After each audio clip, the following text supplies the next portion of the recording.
अनिरुद्ध शिक्षण प्रसारक संस्थेचे बाल Shivaji English medium school Kankavli आणि मुक्तांगण प्री प्रायमरी स्कूल इयत्ता 10वीची 100% निकालाची परंपरा, अनुभवी व तज्ञ शिक्षक आणि मार्गदर्शक स्टाफ, शास्त्रीय संगीत आणि हार्मोनियम वादन, शास्त्रीय नृत्य, योगशास्त्र, विविध प्रकारचे मार्शल आर्ट खेळांची राज्य आणि राष्ट्रीय स्तरावरील निवडीसाठी तयारी करून घेणारी शाळा, शालेय सहली आणि विविध ठिकाणांना क्षेत्रभेटी, अद्ययावत व प्रशस्त खेळाचं मैदान, आधुनिक व सुरक्षित वाहतूक व्यवस्था, संपूर्ण वायफाय कॅम्पस, नवीन राष्ट्रीय शैक्षणिक धोरणाद्वारे निर्धारित NCERT पूर्व प्राथमिक अभ्यासक्रम, आंतरराष्ट्रीय स्तराचा अभ्यासक्रम, कोडिंग आणि संगणकीय कौशल्य, डिजिटल क्लासरूम, लीड अंतर्गत राष्ट्रीय स्तरावरील स्पर्धा आणि मार्गदर्शन वर्ग.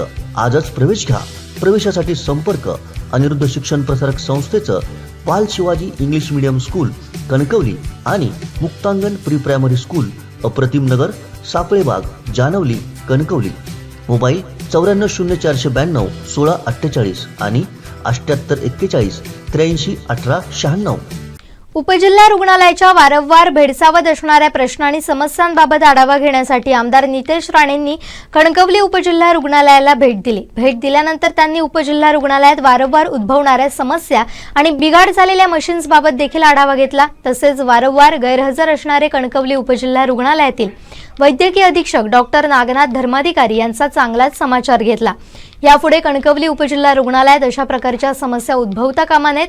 कणकवली रुग्णालय सोडून कोणत्याही रुग्णालय इमर्जन्सी व्यतिरिक्त ओरोस, कुडाळ, सावंतवाडीला पाठवू नका अशा सक्त सूचना देखील केल्या. सांगा तुम्ही मला आजच्या बैठकीसाठी 8:30च्या बैठकीसाठी मी 11 वाजता आलो असतो, तो माझ्याबरोबर काम करणारे कार्यकर्ते उद्या जेव्हा माझ्या पदावर येते ते पण तसंच वागणार. एवढे आपण लोकांना संस्कार द्यायचे असतात, आपण लोकांना उदाहरणं द्यायची असतात. तुम्ही तसा जर वागत असाल ना धर्माधिकारी, लोक नाही तुमच्याकडे बघून शिकणार. तुमची मानसिकता बदला. समजा की बाबा हे लातूर मध्ये आहे, हे तुमच्या गावातलं रुग्णालय आहे, तुम्हाला तुमच्या लोकांची सेवा करा. आता एवढं सांगायचं, शेवटी महाराष्ट्रासाठी तुम्हाला सेवा करायची असेल ना तर तुम्हाला अशी मानसिकता ठेवून नाही चालणार. सुधारायला लागणार, दुसरा पर्याय नाही. नसेल तुम्ही सांगा, मी तुम्हाला एकदम टोकाचा दुसरा कुठेतरी जिल्हा द्यायला लावतो आणि हे शेवटच्या वेळी मी तुम्हाला वॉर्निंग देणार आहे. त्याच्यानंतर मी चर्चा करत बसणार नाही. ज्या साधन समृद्धी पाहिजे, ज्या गोष्टी पाहिजे आम्ही सगळे देणार. आमच्या इकडचा पेशंट ओरसला रिफर होता कामा नाही. बाकी आम्ही सगळ्यात तुम्हाला पद भरायला हे करतो, मशीन सगळ्या गोष्टी देतो. पण तुम्ही जे काही चाल ढकाल ज्या गोष्टी करता ना ह्या होणार नाही, ह्या बंद झाल्या पाहिजे. पण तुम्ही जे बोलताय त्याचा प्रतिबिंब रिफ्लेक्शन पेशंटच्या रिस्पॉन्स मधून भेटलं पाहिजे ना आम्हाला. तुम्ही जे बोलताय आणि पेशंटची भाषा वेगळी असते. तुम्ही ज्याला सेवा देतायत ना ते लोकच असमाधानी असतील तर तुमच्या या बोलण्याला आणि कागदपत्राला काय अर्थ आहे? काहीतरी तफावत असली पाहिजे ना. मी बोलतोय की नाही मी सर्वात चांगला आमदार आहे, पण माझी जनता बोलते नाही रे हा बरोबर नाही. जे मला मतदान करतात तेच बोलतात की ह्याच्याशी आम्ही समाधानी नाही. मग माझ्या बोलून फायदाच नाही ना त्या गोष्टीचा. माझी जनता समाधानी असेल तेव्हा मी आमदार व्यवस्थित असेल. तुमचं पेशंटच समाधानी नाहीये तर तुमचा कारभार चांगला आहे हे कुठे लिहिलेलं आहे? खरं आहे का खोटं आहे? अहो लोक आम्हाला काय तुमच्याशी वैयक्तिक काय लेणं नाही का? आम्हाला काय धर्माधिकारी कुठे राहतात, काय करतात, आम्हाला काय वैयक्तिक. पण आम्ही लोकप्रतिनिधी आहोत. आम्हाला लोक फोन करतात की साहेब आम्ही उपरुग्णालयात गेल्यानंतर इथे काहीच सुविधा भेटत नाही आणि त्याच्या विपरीत तुम्ही चित्र अगर इथे दाखवत असाल तर मग आम्ही कशाला बोलू? मग आमच्याशी जनता खोटं बोलते. आम्ही बोलतो अरे काय कब्बल तिथे ते एवढं चांगलं त्याचं 5 स्टार रुग्णालय आहे, तू कशाला खोटं बोलतो असं बोलायला आम्ही आता सुरू करतो सगळेजण. तर तुमच्याप्रमाणे तर तुम्ही सगळ्यात चांगली सेवा देताय. तुम्हाला लोकांचं ऐकून अगर सुधारायचंच नसेल ना, सर्व्हिसच द्यायची नसेल, टिपिकल एकदम गव्हर्नमेंट रुग्णालय तिच्याकडे चालवायचं असेल तर मग या नवीन तरुण मुलांना काय शिकवताय तुम्ही? हात पाया घालताय की काय, हात विचार घालताय की काय त्यांच्या डोक्यावर? मग उद्या कुठल्याही मोठ्या जबाबदारी ते लोक स्वीकारतील ना, तुमच्यासारखेच बनणार ते लोक. काय वेगळं बनणार तुम्ही सांगा ना मला. बेसिक गोष्टीवर ज्या याला तुम्ही एवढी मेहनत करून डॉक्टर बनण्याची तुम्ही इच्छा दाखवली, एवढे 4-4, 5-5 वर्ष MBBS केलं, तुम्हाला ती मिळाल्या जबाबदारी, एवढा कोट मिळाल्यानंतर तुम्हाला दिलेली जबाबदारी पार पाडायची. एवढी साधी सोपं काम आहे. मग कशाला अभ्यास करायचा 4-4, 5-5 वर्ष? अगर खुर्चीवर बसून मग सुट्ट्या घ्यायच्या असतील, छोट्या मोठ्या काळात तुम्ही मी दम दिल्यानंतर तुम्ही आज सुट्टे कंटिन्यू तिथे राहताय, त्याचं तुम्ही आम्हाला दिसायचे नाही म्हणून बोलतो. नाही असेल तर मी जसं मी आरोग्य तुमच्या लोकांकडे जी काही सत्य परिस्थिती आहे मी आरोग्य मंत्र्यांना कळवणार. तुम्हाला हे जे जे लागणाऱ्या गोष्टी आहेत त्या सगळ्या गोष्टी तुमच्यापर्यंत आणण्याची जबाबदारी माझी सुद्धा. मला फक्त तुमचं एवढंच पाहिजे, बाकी काही दुसरं करू नका.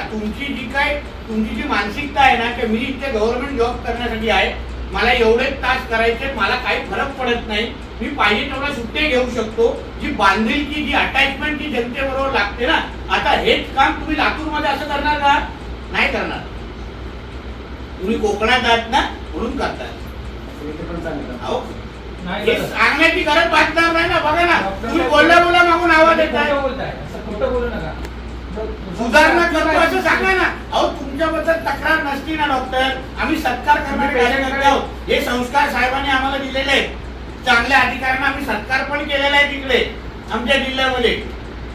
आणि जे नाही करत त्यांना धारेवर पण धरणारे पैकी आहेत. तुमचं काम समाधानी नाही आणि तुम्ही हेच खालती रुजवताय, हेच खालती मानसिकता आहे. लोक काय बोलतात, आमचा लीडरच तसा आहे ना, तर आम्ही कशाला चांगलं वागायचं?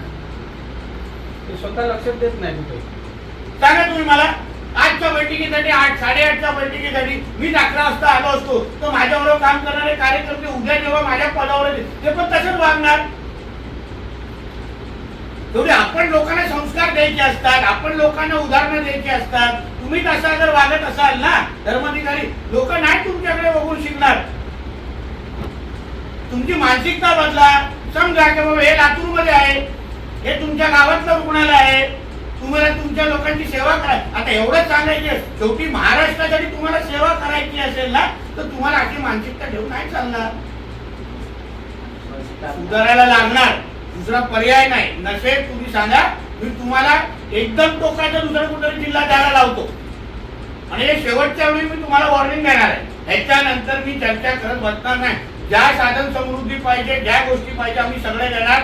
आमच्या इकडचा पेशंट ओरसला रिफर होता कामा नाही. बाकी आम्ही सगळ्या तुम्हाला पद भरायला हे करतो, मशीन सगळ्या गोष्टी देतो. पण तुम्ही जे काही चाल ढकाल ज्या गोष्टी करताना ह्या होणार नाही, ह्या बंद झाल्या पाहिजे. एक सिच्युएशन सांगा जे मनाप्रमाणे त्याला त्याचा वरिष्ठ भेटलाय. सांगा मला.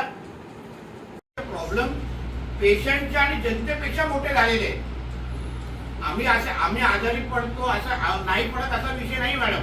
फक्त शेवटी आम्हाला पण आमचा पर्याय देतो आम्ही. चला एका कार्यक्रमामध्ये कुठली मोठी घटना घडली, मी मुंबईला राहतो बरोबर, कुठली मोठी घटना घडली, अगर मी तिथे जाऊ नाही शकलो तर मी माझ्या संबंधित प्रतिनिधीला पाठवणार, जेणेकरून तो एंड जो माझा मतदार आहे, जी जनता आहे ती सफल होता कामा नाही. हा आपला उद्दिष्ट असला पाहिजे. तुम्ही तुमचे प्रॉब्लेम मान्य आहे, आपण त्याला कोण चॅलेंजच करू शकत नाही मॅडम. पण शेवटी तुम्ही पर्याय उभे करणार नाही आणि पर्याय ना उभं करण्याची फार एक नाही 10-100 मार्ग असतात. 100 मार्ग असतात. शेवटी तुमच्या इच्छाशक्ती, तुम्ही लोकांची विल असेल, इच्छाशक्ती असेल तर सगळ्या गोष्टी शक्य आहे. पण त्या अनुसार इथे काम होत नाहीये, मी नसेल तर सगळे ठप्प. ही जी मानसिकता आहे ना ही इथे चालणार नाही. ही बंद होत असेल तरच आपण तुम्ही पर्याय मार्ग. आता तुम्हाला 10 गोष्टी करायच्या असतील, इथे काही सुट्ट्या पाहिजे असतील, हे अवेलेबल नसतील, कसे तुम्ही कोणाला तरी कळून जाता की नाही? उदाहरण तुमचा एक सिनियर अवेलेबल नसेल मॅडम, दुसऱ्या सिनियरला तरी कळून जाता की नाही? असंच लिहून जाता. इन्फॉर्म तर करता ना, तर इन्फॉर्म करण्याचे जसे पर्याय आहेत तसे प्रॉब्लेम सोडवण्याचे पण पर्याय असले पाहिजे. पावसाळ्याच्या वेळी मला जेव्हा लोकांना सेवा द्यायची तेव्हा मला हे सगळे आता ह्याच्याशी सगळ्यांशी बोलल्यानंतर एवढे तुम्ही हा सगळ्या विषयाचा पाठपुरावा केला तर तळमळ दाखवली असती ना. एवढं तुम्ही लातूरला ज्याला तळमळ दाखवता तर आज हे सगळे निम्मे प्रॉब्लेम सॉल्व्ह झाले असते. शेवटी जिल्हा चिकित्सक कोणी असेल त्यांच्याकडून काम करून घ्यायला आपल्याला आलं पाहिजे. ते कसेही असून दे, पण आपल्याला काम करूनच घेता येत नाही. मग याच्यापेक्षा आपण पदभार स्वीकारला नाही पाहिजे. ठीक आहे, मला करायचं ते करतो. आपल्याला जे सपोर्ट लागेल मी आपल्याला द्यायला तयार आहे. फक्त आपल्याला सगळ्यांना एवढीच विनंती, आपल्याला ते बदल हळूहळू दिसतील. ज्याप्रमाणे तुम्ही मागण्या केल्या आहेत त्याप्रमाणे सगळे बदल तुमच्या, फक्त मला तुमच्याकडून कणकवलीची एवढीच विनंती आहे की आपल्याला हे उपरुग्णालयावर या कणकवली तालुक्याच्या जनतेचा फार विश्वास आजही आहे. तुम्ही किती अपराधीचे नकारात्मक हे करू, कितीही पेशंट बाहेर, पण पहिला आमचा कणकवलीचा पेशंट आजारी पडला तर पहिलं कणकवली उपरुग्णालयामध्ये जा, किती ते चांगले प्रायव्हेट हॉस्पिटल असले तरी. म्हणून ह्याची विश्वासार्हता आपण कितीही डॅमेज करायचा प्रयत्न आपण कृतीतून वेगवेगळ्या पद्धती घटनेतून, कृतीपेक्षा घटनेतून झाला असेल तरी पण ह्याची ह्या उपरुग्णालयावर वेगळा विश्वास आहे. म्हणून तुम्हाला एवढंच मी विनंती करतो, तुम्हाला जेवढे काय सपोर्ट पाहिजे ना, मी सगळा सपोर्ट तुम्हाला उभा करून देतो. ज्या काय हातपाय मारा, मी यांच्यासारखे कारण देणार नाही. जे काय करायचं असेल मी तुम्हाला करून देतो. फक्त तुमच्याकडून तुम्ही सिन्सिअरली तुमची सेवा फक्त तिथे द्या. कमीतल्या कमी सुट्टी करा, कमीतल्या कमी तिथे इथे पेशंट लोकांना बाहेर रेफर करा. पेशंटना इथे आल्यानंतर इथूनच बाहेर तो बरं करून पाठवा. माझी एवढी साधी माफक अपेक्षा तुमच्याकडून आहे. बाकी तुमच्याकडून एक्स्ट्रा मला काहीच नको. तेवढं तरी द्याल का सगळं दिल्यानंतर? हो पण बोलत नाही. एवढं करा. आताही तुम्ही करताय. मला कळलेलं आहे की प्रॉब्लेम तुमच्या लोकांमध्ये नाहीये बिलकुल प्रॉब्लेम. जिथे प्रॉब्लेम आहे त्या संबंधित यांच्या वरिष्ठांशी मी बोलणार. कारण का शेवटी आम्हाला जनतेचे, आम्हाला कोणाशी संबंध बनवायला इथे आमदार आणि लोकप्रतिनिधी बनवत नाही. आम्हाला जनतेच्या हितासाठी इथे पदं दिली जातात. तुम्हालाही, तुम्ही पण डिग्री त्यासाठीच घेतलेली आहे, ज्यासाठी तुम्ही एवढी मेहनत करता, कधी कधी एवढं डोनेशन देता, फीस देता, आणि त्यासाठी या खुर्चीवर आणि व्हाईट कोट मिळवण्याची काय किंमत आहे ना. आमचं हॉस्पिटल आहे म्हणून आम्हाला लोकांना चांगल्या पद्धतीने माहिती. मुलं किती मेहनत करतात, दिवस रात्र काय काय करतात हे आम्हाला लोकांना माहिती आहे. म्हणून आज ह्या पदावर आणि हे व्हाईट कोट घातल्यानंतर ना, तुम्ही ज्यासाठी स्वप्न बघितलेलं का मी डॉक्टर बनीन, आणि डॉक्टर बनल्यानंतर ना ते त्या पदाला आणि त्या डिग्रीला न्याय द्या, एवढंच माझं तुम्हाला म्हणणं आहे. शेवटी आपल्या सगळ्यांना वैयक्तिक प्रॉब्लेम असतात, आपल्या सगळ्यांना कुटुंब आहे, आपल्याला सगळ्यांना शरीर आहे. आज मी पण 15-15, 16-16 तास काम करतो. मी थकत नाही का? मला प्रॉब्लेम नाही का? माझ्या घरामध्ये मुलं बाळ, आई वडील नाही आहेत का? पण शेवटी काही गोष्टीचा त्याग केल्याशिवाय ही सगळी डॉक्टर, पोलीस, पत्रकार, लोकप्रतिनिधी बनतच नाही ना. मग हे क्षेत्र निवडायचं नाही, फक्त प्रायव्हेट नोकरी करायची 9 ते 5 ची. त्याच्यामध्ये त्याग थोडा कमी द्यायला लागतो. आपण मर्जीने कंपनी शोधतो. पण इथे आपण अगर त्या राज्याची सेवा करायची ठरवतो तर मग आपल्याला काही गोष्टी त्याग करायलाच लागणार. दुसरा पर्याय नाही आपल्याकडे. आमच्या कुटुंबालाही त्यागच करायला लागतो. त्यांना काही सगळं आलवेल नाहीये. माझाही मुलगा 7 वर्षाचा आहे. त्यालाही वाटतं त्याचे वडील त्याच्याकडे वाढदिवसाच्या निमित्ताने राहावे. पण आज मी तुमच्या ह्या इकडच्या ज्या जनतेने मला 24 पर्यंत निवडून दिलाय त्यांच्यासाठी बसतोय की नाही इकडे. मग अशा पद्धतीची भावना मग सैनिक असतील, डॉक्टर असतील, पोलीस असतील, सर ठेवायलाच लागणार. धर्माधिकारीजी यस यस बोलू नका. तुम्हाला जेवढा समजतोय तुम्ही समजा, नाहीतर नाही होणार तुम्हाला मदत इथे. तुम्ही शब्दापेक्षा कृतीतून दाखवा. बाकी हे काय गोष्टी करायच्या आपण एक 15-20 दिवसांनंतर परत एकदा भेटू, आढावा बैठक करू, जेणेकरून तुम्हाला पण आपण तुम्ही या ज्या मागण्या केल्याय त्याच्यामध्ये मी किती भरू शकतो याचा आढावा तुम्ही द्या. मग तुमच्या सर्व्हिस बद्दल बोलू आपण. ठीक आहे ना? 2 राऊंड मारा. आमच्या हॉस्पिटल बाकी सगळे हे राऊंड मारतात ना. एकदा तरी फिरले तर बघा पेशंट. मला काम चांगलं केलं ना मग फॅनच्या खाली घाम येत नाही.